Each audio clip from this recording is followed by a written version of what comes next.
So imagine, it's Russia.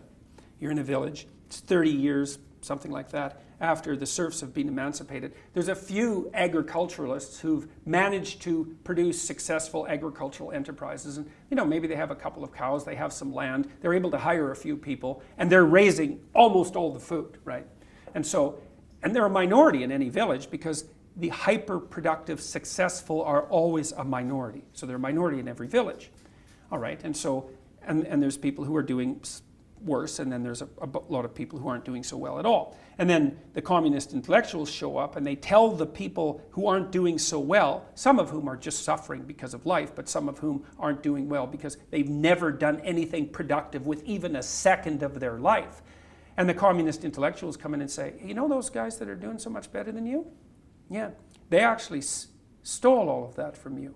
And you're morally obligated to go take it back. It's like, oh man, after 6 cups of mead, let's say, or let's say 10, or let's say 20, and I'm drunk out of my mind, and I've got my cruel buddies with me, and we're all resentful right to the core because we've wasted our miserable lives, and now we have an opportunity to go, down the street to our wealthy neighbor's house and to rape his daughters, and we can do it in the name of good. It's like, well, there's a story you can market. And that happened everywhere in the Soviet Union. And so they wiped out the kulaks. It's like, great. And then 6 million Ukrainians starved to death. Yeah, that's right. Brilliant. Yep. I'm a farmer. Brilliant. The Ukraine was the breadbasket of Europe. That's what it was. Then it became a region pathetically unable to feed itself. And yet, the same sort of worldview that gave rise to that, we're now being told, you use the word neo-Marxist. Many people in Australia use the word cultural Marxist. I've got an old friend who said to me, what are you talking about, John? Free capitalist Australia is not going to let that happen here. Well, Qantas Airlines took a nice step towards that the other day. And they adopted their language policing policies. These corporations who should know far better let these far left fifth columns into their organizations. They think they're not going to pay for that. They think they're going to stop with some demands for the reconstruction of language. Not like the demands for reconstruction of language, by the way, are trivial. They're maybe the most important thing you could possibly demand, right? I want to reshape the way you speak. I want to reshape the way you think. It's like, well, that's okay, as long as it doesn't interfere with the bottom line. It's like, it'll interfere with the bottom line. You let that fifth column in. It's a warning to corporate people. You let that fifth column in, man, you're going to regret it. You're going to regret it. So, and things can turn on a dime, a very well-organized minority, even if the majority opposes them, and they do.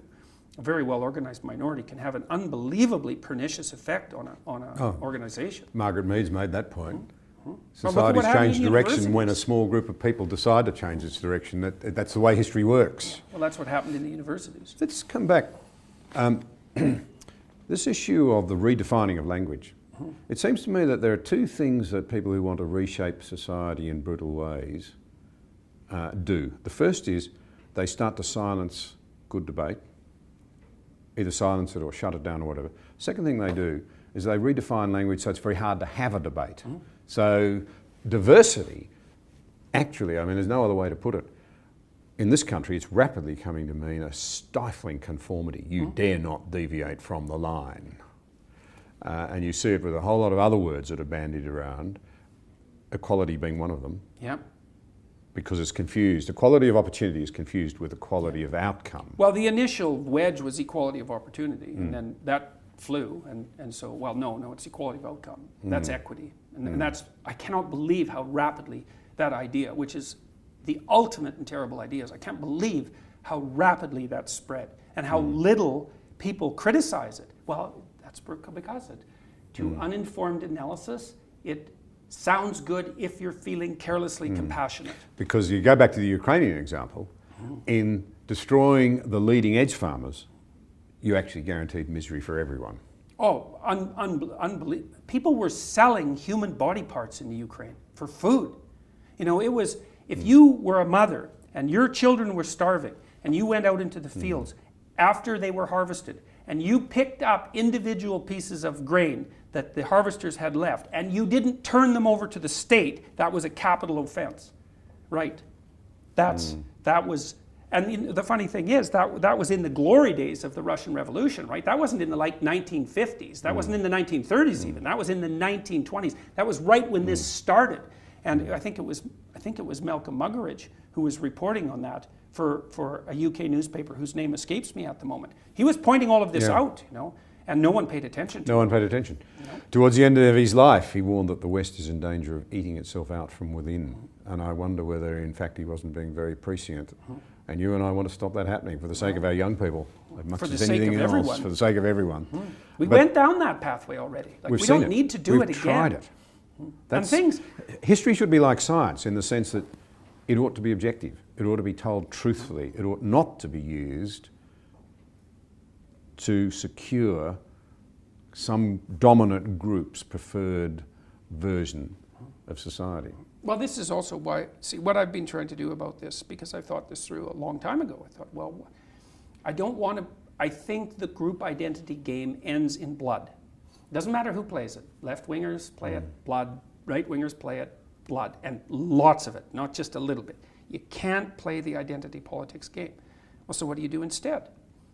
You live the mythologically heroic life as an individual. That's the right place to work. And that's the message of the West, as far as I'm concerned, is that we figured that out. We figured out that the collective identity was not the pinnacle statement. That the individual, not that collective identities have no value. Obviously, family has value and your organizations have value, all of that. That's not the issue. The issue is what's the paramount value? What's the metric by which people should be measured? And the answer is they should be measured as individuals, as if they have a divine soul. They should be measured in that manner. But it can't be a selfish thing. That is to say, if I recognise I have worth and dignity, I'm obliged to recognise that so do you. I think you can't recognise that you have intrinsic worth and dignity without also recognizing it in others. And vice versa. I don't think that I can recognise the worth of another person without stumbling onto the idea that I also have to recognise that for myself. When did you think, well, everyone would want that, but people don't, because you're also charged with the responsibility of your own care, as if you matter. Well, that's a big responsibility. It's a lot easier to assume that everything is pointless. I mean, that's painful and all of that, but, well, you don't bear any responsibility there. And no one lives that way. No, well, not for long. Not for long. Well, not for long, exactly. But you know, Voltaire's biographer, it wasn't actually Voltaire himself, it was a lady who wrote one of the many biographies of him in the 1930s, came up with that adage summarising his views, that I may disagree with you, but I'll defend to the death your right to say it. There's a couple of things implicit in that seem to be incredibly important. So I may disagree with you, but you have dignity and standing and worth and a right to put your view. That's the first thing. I'm respecting the other person. Oh, you should crave it. Yeah.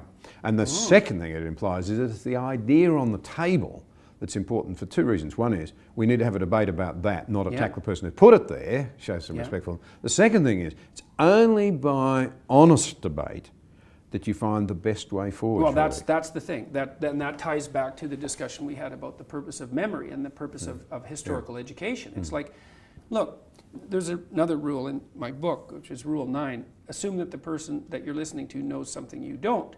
Well, they do. The person you're listening to knows some things you don't. You can be sure of that. Now, whether or not you can get to them is a different matter, but if you do get to them, it's a real deal for you. That's why you want to listen to the other person's arguments, is because you're not everything you could be. You don't know the pathway forward with as much clarity as you could. And it's possible, this is one of the wonderful things that I've had the privilege of experiencing as a clinician. Because people, it's like I live inside a Dostoevsky novel as a clinician.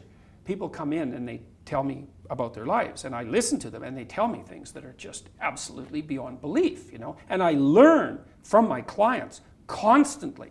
They're telling me honestly about their experience. They tell me things they wouldn't tell anyone else because I actually listen to them. But part of the reason I listen is because I'm desperate to listen. It's like there's a possibility I'm going to do something stupid in the next 5 years that's going to be like fatal. And there's some small possibility that if we have a decent discussion, that you'll tell me something that will eliminate some of my blindness so that I don't have to fall into that particular pit. And if you have a good sensitivity for the depth of the pit, then you're pretty bloody motivated to avoid it. And so And that dialogue it's dialogic, it's dialogos, right? It's shared logos. It's the way that we redeem ourselves mutually moving forward. But it all depends on having the facts on the table as best you're able to establish them, not distortions of fact. Not what you wish would be the case. At Yeah. least your best approximation of what you think to be true, and not what you wish for. No, and Because the new version of this seems to be, if I disagree with what you say, I'll paint it as hate speech or challenging to my notions of diversity and inclusiveness, Yes, right, sure. and I'll fight to the death your right to even have your say. well, that's why hate speech laws are so pernicious. It's like, and that needs to be taken apart. First question, is there such a thing as hate speech? Yes, obviously. People say terrible things, reprehensible things, quasi-criminal things even, all the time. Brutal, and some of them cause a lot of trouble. So the idea that there's hateful speech, it's like, yeah, okay, that's self-evident, no problem. Well, let's regulate it. Okay, fair enough, because it's hateful. You know, maybe we'd rather that there wasn't any of it. Okay, no problem. Who defines hate? Well, we'll worry about that later. It's like, no, you won't. That's actually the problem. Here's the answer to who defines hate. Those people that you would least want to have define it. That will be the inevitable consequence of the legislation, because sensible people won't have anything to do with that. Like, people who are power mad will gravitate to that domain to make an ethical case to exercise their controlling power over the language of other people. No, and I've had journalists say, well, what makes you think that your right to free speech trumps the right of someone to not be offended? And I think that's really the level of our political discourse. Okay, so we'll run a little thought experiment. So I'm talking to one person, I'm talking to you, and the rule is I don't get to offend you. Okay, maybe we can still have a discussion about something difficult. But let's say I'm talking to 10 people and about an important thing. Now I have to make sure that I don't say anything, despite the fact that this is an important and contentious issue, that I don't say anything that offends even one of those 10 people. Okay, maybe I can even manage that. What if I'm talking to 1,000 people? There's going to be someone in that 1,000 people, there's going to be someone who's offended at the mere fact that I exist. So it's an impossible standard. It's like, well, you can't say anything offensive. Okay, fine, then you can't say anything. Okay, so what? You don't get to say anything because no one should be offended. Well, then you don't get to think. Well, what happens if you don't think? Well, then you can't negotiate your way through the future, and you fall into a pit, and so does everyone else. So that's where that all ends up. You can't say offensive things. Equals, you cannot negotiate your way properly through the future. Equals, everyone suffers. Well, that's a bad strategy. Thank you for watching this episode. We appreciate your support. If you value vital conversations like this one, be sure to subscribe to the channel there, and also click the notification bell to stay up to date with new releases.